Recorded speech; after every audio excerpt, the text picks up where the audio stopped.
Hello everyone, welcome to another Daily Gym. This is Monday, November 11th, 2024. Today I want to talk about how the truth can hurt, but also can heal. Maybe I'll change the title.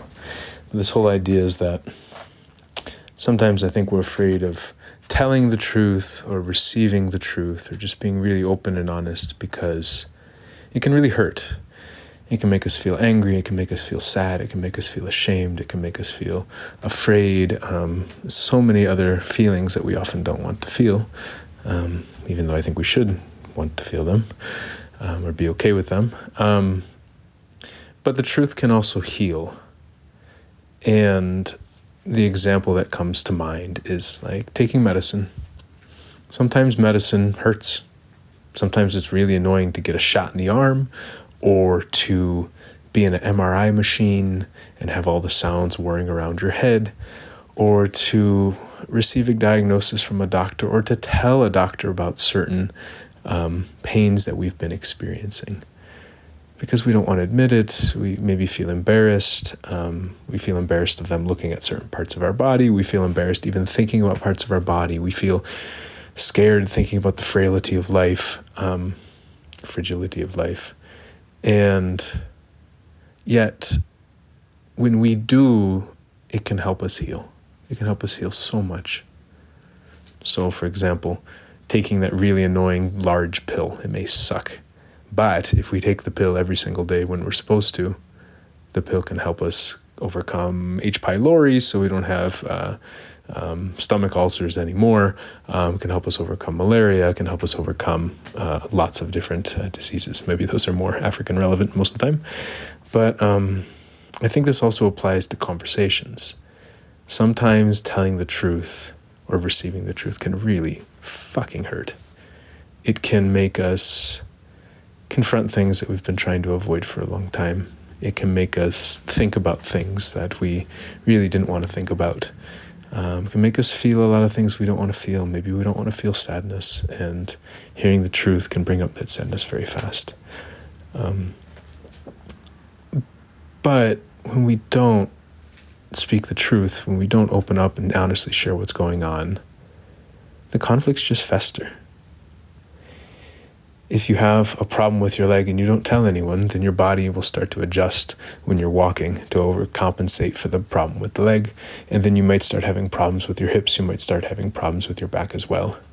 Because you didn't want to tell anyone you had a problem with the leg because maybe you were an athlete, or maybe you weren't an athlete. Maybe you felt insecure that you weren't an athlete. And so you're like, I'm a strong guy. I'm tough. I don't need this.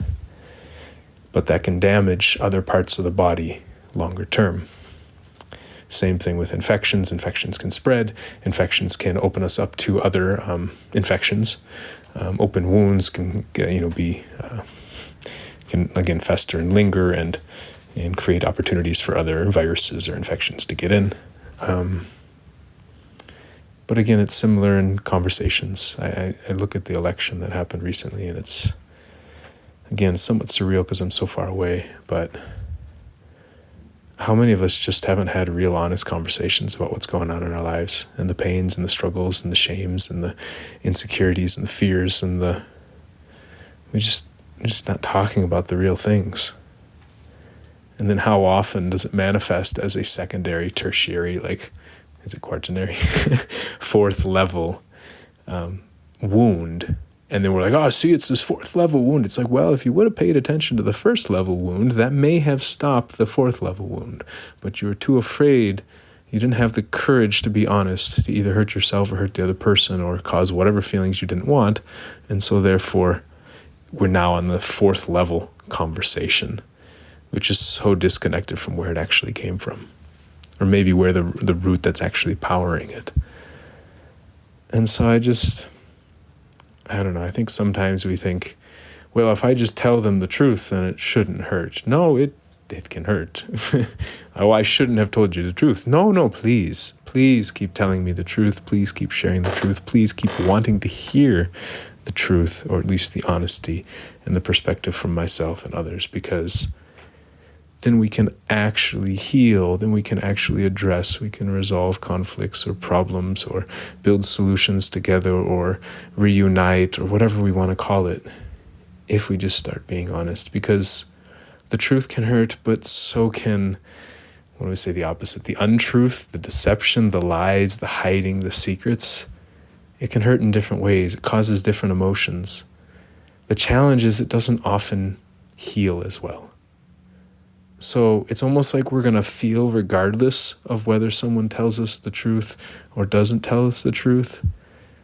But telling the truth or being much more open and honest can lead more to healing, can lead more to cooperation and problem solving or whatnot. Whereas not telling the truth still can cause a lot of emotions. I'd argue maybe even more anxiety, more stress, more suspicion, some of these things. But it really struggles to resolve problems because now there's so many unknown variables, and it's very hard for people to coordinate. If we think about language is a coordination mechanism. I agree that agree means this. You also agree that agree means this. And so if I think agree means one thing and you think agree means another thing, we're having a problem. And if you don't tell me that you think agree means something else, maybe you think it means something else, but you're not going to tell me, then we can have an even bigger problem.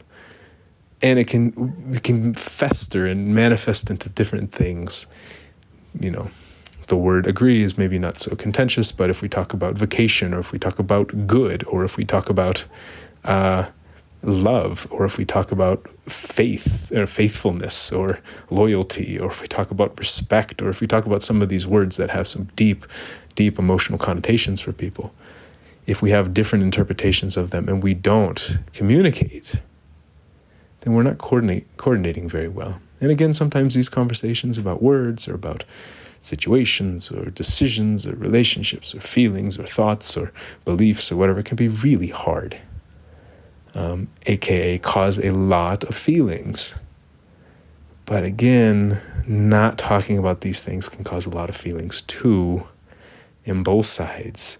The guilt of not saying something, the worry that one is going to get caught, the other person on the receiving side, the suspicion, the confusion at the behavioral change, the maybe the awareness when they do find out, or the fear when they do find out, the anger. And yeah, I just think when we talk about things, when we are more open and honest and transparent and clear and truthful, or whatever you want to call it, then we feel just like we feel maybe to the same level, if not more, I don't know if more or less, but we feel a lot, just like when we don't open up and share these things. But at least we can maybe address the issue, the actual issue, and not spend so much time talking about third, fourth, fifth, sixth, seventh level bullshit that really doesn't have much to do with the base issue. So, yeah, I appreciate it. I like when people are really honest with me, even if it hurts. I really do. And then sometimes people would be like, but I told you the truth. Why are you so angry? It's like, because the thing, I'm not necessarily not going to feel angry. But I can still be grateful you told me the truth, and now we can figure out how to resolve a conflict together. At least we're communicating and trying to, we have the same information. When we have different information, it's really hard to work together. It tends to be more competition, and competition can be really stressful. And again, there's lots of capitalist theory about how competition is the thing that builds the world. I don't think so. I think a lot of it's cooperation, and even competition that feels more cooperative competition than actual competitive competition. But that's a topic for another day. So anyways, just sitting with truth, or at least being told the truth, and people being honest with me and me being honest with others. And again, feeling a lot, but grateful for it, because it feels like at least there's a kinship or a unity in it.